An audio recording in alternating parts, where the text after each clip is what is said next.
પોલીસે અત્યાર સુધીમાં 5 જેટલી ટીમોનું ગઠન કરેલું છે, જેમાંની એક ટીમ જે છે એ માત્ર ને માત્ર સીસીટીવી કેમેરાઓ ચેક કરી રહી છે. સીસીટીવી કેમેરા એટલા માટે ચેક કરવામાં આવી રહ્યા છે કારણ કે અમારી પાસે એક એવું વર્ણન છે કે એ વ્યક્તિએ અમુક પ્રકારનું એક તિલક કરેલું હતું.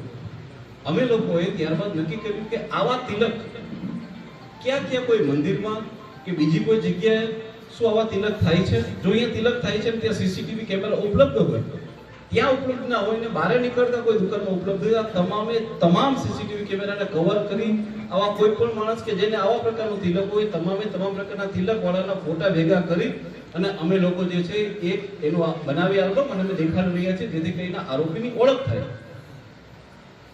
એટલું જ નહીં, જે પ્રકારનો એનો બાંધો, એની કટ, એની કાઠી છે, એનું કદ છે, આવા પ્રકારના તમામે તમામ આરોપીને ફિઝિકલ બી લઈ આવી એનું ઇન્ટ્રોગેશન કરી અને એક ટીમ જે છે એ એનું વેરિફિકેશન કરી છે કે આમાંથી તો કોઈ આરોપી છે કે નહીં.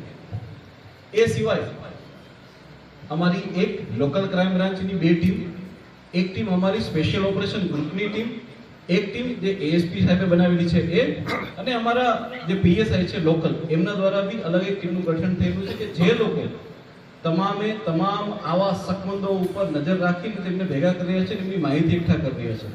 આ પ્રકારે આપણા ભાભરની અંદર જ આપણા આ આખા જિલ્લાની એલસીબી, એસઓજી અને સાયબરની ટીમ હાલમાં બી ઉપસ્થિત છે. હું તો છું જ, મારા એએસપી તો છે જ, પરંતુ આખી ટીમ બી ઉપસ્થિત છે. અને મને એટલો વિશ્વાસ છે કે આખા ભાભરમાં રહેલો એક પણ સીસીટીવી કેમેરા અમે અનટર્ન મૂકવાના નથી. અમે તમામ સીસીટીવી કેમેરાને ચેક કરી એ તમામ લોકોના જે પ્રકારનું વર્ણન છે એ પ્રકારનું કરીને અમે કાર્યવાહી કરી રહ્યા છીએ. નંબર 1 આ વસ્તુ.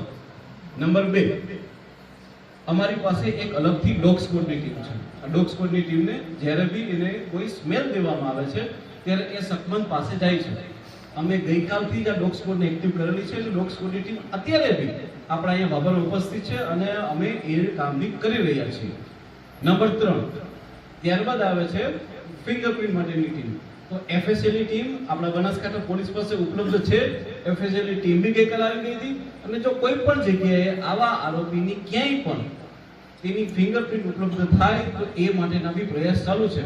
અને તમને જાણીને આનંદ થશે કે આ ફિંગરપ્રિન્ટ અમે માત્ર એફએસએલમાં જો મોકલીએ છીએ અને એ આરોપીનો ભૂતકાળમાં કોઈ પણ ઇતિહાસ રહેલો હોય, કોઈ પણ ઇતિહાસ, તો એની સાથે ફિંગરપ્રિન્ટ મેચ થઈ જાય છે અને એમને ઓટોમેટિક એનું નામ અને એડ્રેસ પણ મળી જાય છે. એટલે આપણી આ ફિંગરપ્રિન્ટની ટીમ પણ આ કામ કરી રહી છે. આ પ્રકારે તમે જોતા આપણને ખ્યાલ પડશે કે આપણા તમામે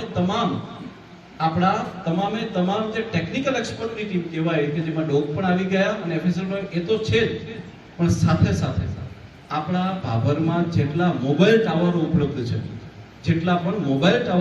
છે, અમે એ કંપની પાસે ડિટેલ માંગેલી છે કે આ એરિયામાં રહેલા તમામ મોબાઈલ ટાવરો ની અંદર જેટલા પણ નંબરો પડેલા હોય આ નજદીકના વિસ્તારમાં તમામ નંબર અમને આપો, જેથી કરીને અમે એક પછી એક એ નંબરોને એ સમયગાળો જે હતો એમાં અમે વેરીફાઈ કરી શકીએ. એટલે મારી જે કોમ્પ્યુટર બ્રાન્ચની અને જે સાયબરની ટીમ છે એમાં પણ કામ કરી રહી છે, જેથી કરી અને આપણે ટેકનિકલ સર્વેલન્સમાં પણ કોઈ પણ જગ્યાએ ક્યાંય વસ્તુ બાકી રાખવા માંગતા નથી. હું આપ લોકોને એ વિશ્વાસ વ્યક્ત કરવા માંગુ છું કે અમારી પોલીસની ટીમ જેવી રીતના સાહેબે વાત કરી કે એ ટીમમાં પીએસઆઈ જે છે એ માત્ર 2 કલાક સુતેલા હશે. હું પીએસઆઈ નહીં, હું આપને કહેવા માંગીશ કે મારી એલસીબી અને એસઓજીની ટીમ પણ આટલું જ કામ કરી રહી છે અને જ્યાં સુધી આરોપી નહીં પકડાય, અમને લોકોને એમ લાગશે નહીં કે અમારા પ્રયત્નોમાં ક્યાંય પણ ઓળખ છે, ત્યાં સુધી મારી ટીમ અહીંથી હલવાની બી નથી. એ હંમેશા અહીંયા રહેશે.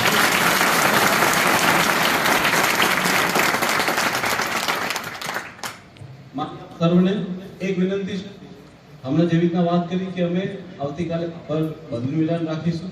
મિત્રો, એ આપ સર્વને વિનંતી છે કે ભારત આપણે કોઈ પણ બંધ રાખીએ, કોઈ પણ વિરોધ પ્રદર્શિત કરીએ, રેલી કાઢીએ, વિરોધ પ્રદર્શિત કરીએ, નો ડાઉટ આપણા મનમાં આક્રોશ છે.